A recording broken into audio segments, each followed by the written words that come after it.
sekalian, pada kesempatan kali ini kita akan belajar bersama tentang teori masuknya Islam ke Indonesia. Yang pertama, kita akan mengetahui dan melihat terlebih dahulu tentang kondisi sosial budaya. Kondisi sosial budaya masyarakat Indonesia adalah bersuku-suku dan berbangsa-bangsa. Jadi dari beraneka ragam suku dan berbangsa-bangsa. Kemudian kondisi yang kedua, bangsa Indonesia, kita bisa melihat dari kondisi agamanya atau kepercayaannya. Sebelum Islam masuk ke Indonesia, kepercayaan bangsa Indonesia itu adalah ada yang mengatakan beragama Hindu dan Buddha, dan ada juga yang mengatakan bahwasanya masyarakat Indonesia beragama Kapitayan.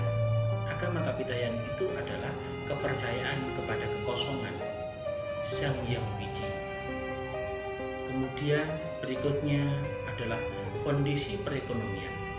Perekonomian bangsa Indonesia pada saat itu adalah beternak, bercocok tanam,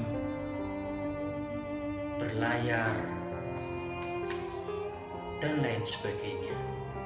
Kemudian kondisi sosial politik pada saat itu, kerajaan yang besar di Indonesia sekitar abad sebelum 700 Masehi, yaitu dikuasai oleh dua kerajaan besar, yaitu yang pertama kerajaan Sriwijaya, kemudian kerajaan Majapahit. Itu adalah kondisi masyarakat sebelum Islam datang. Kemudian kita akan melihat proses masuknya Islam ke Indonesia. Prosesnya adalah dapat kami jelaskan di sini. Pertama, melalui perdagangan, yaitu karena letak kondisi yang sangat strategis, Indonesia berada pada jalur laut antara Arab Saudi menjulang sampai ke Cina. Kemudian dari sinilah akhirnya para pedagang berdatangan ke Indonesia untuk mengambil dagangan-dagangan di Indonesia dan bertukar dagangan dengan orang lain, sehingga para pedagang-pedagang itu adalah kebanyakan orang-orang yang beragama Islam.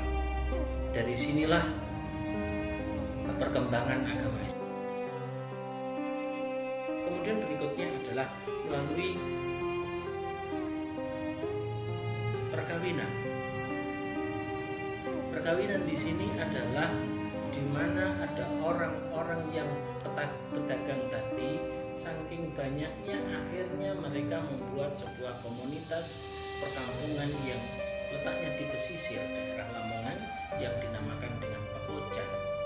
Dan dari situlah terjadilah perkawinan dengan masyarakat sekitar, dan terjadilah perkawinan dengan putri bangsawan. Akhirnya Islam meluas di Nusantara. Kemudian berikutnya melalui jalur pendidikan. Di Indonesia pada masa Wali Songo dan pada masa perkembangan pesantren di Indonesia sangat pesat sekali, karena kearifan dan kebijaksanaan para Wali Songo dalam menyebarkan agama Islam di Indonesia dengan penuh kedamaian. Dan disitulah, di sebuah pesantren itulah, para santri datang berguru pada sang kiai. Kemudian setelah terselesaikan pendidikannya, maka dia akan kembali ke daerahnya masing-masing untuk menyebarkan agama Allah. Kemudian strategi yang berikutnya atau proses masuknya yang berikutnya adalah melalui seni budaya. Dan yang paling terkenal ini adalah yang dikembangkan oleh salah satu dari Wali Songo, yaitu Sunan Kalijogo. Kemudian berikutnya adalah proses masuknya Islam ke Indonesia melalui tasawuf. Tasawuf adalah sebuah ajaran yang berusaha untuk mengenal Allah, untuk mendekatkan diri kepada Allah dengan cara kita mengingat Allah dan berzikir. Itu adalah kelompok tasawuf. Dan orang-orang tasawuf itu dinamakan dengan sufi. Kemudian yang berikutnya adalah proses masuknya melalui politik. Melalui politik di sini adalah di mana seorang putra raja kemudian menikah dengan putri bangsawan, atau seorang muslim yang kemudian menikah dengan orang-orang Arab yang beragama Islam, sebagaimana contohnya di sini adalah putra daripada Prabu Sriwangi yang kemudian menikah dengan Syarif Abdullah, kemudian memiliki putra yang bernama Syarif Hidayatullah atau Sunan Gunung Jati. Itu contoh melalui politik. Kemudian teori masuknya Islam ke Indonesia, di sini kita akan mendapati ada 4 teori. Teori yang pertama adalah teori Makkah. Teori Makkah ini menyatakan bahwasanya Islam sudah masuk ke Indonesia pada masa awal Hijriah, yaitu sekitar abad ke-700 Masehi. Kemudian yang kedua yaitu teori Persia. Teori Persia ini menyatakan bahwasanya Islam datang dan dibawa oleh orang-orang Persia pada sekitar abad ke-15.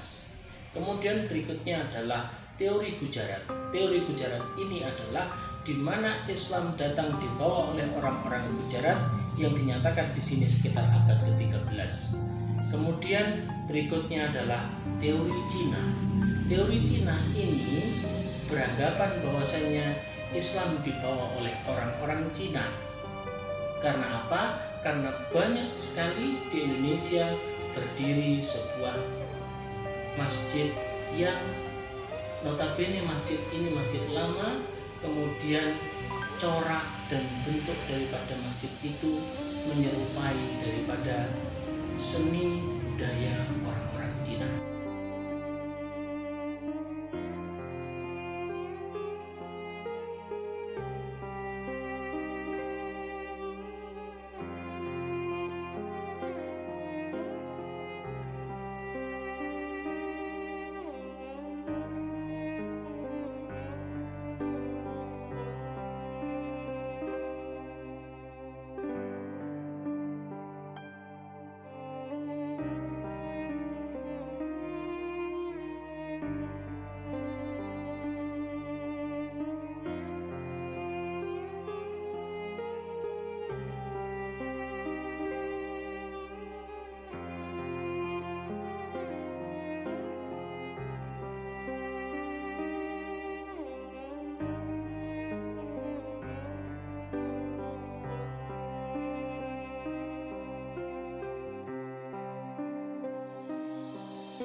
Demikianlah anak-anakku sekalian, pembelajaran kali ini yang dapat Bapak Guru sampaikan. Semoga bermanfaat dan semoga bisa menjadikan pembelajaran bagi anak-anakku sekalian.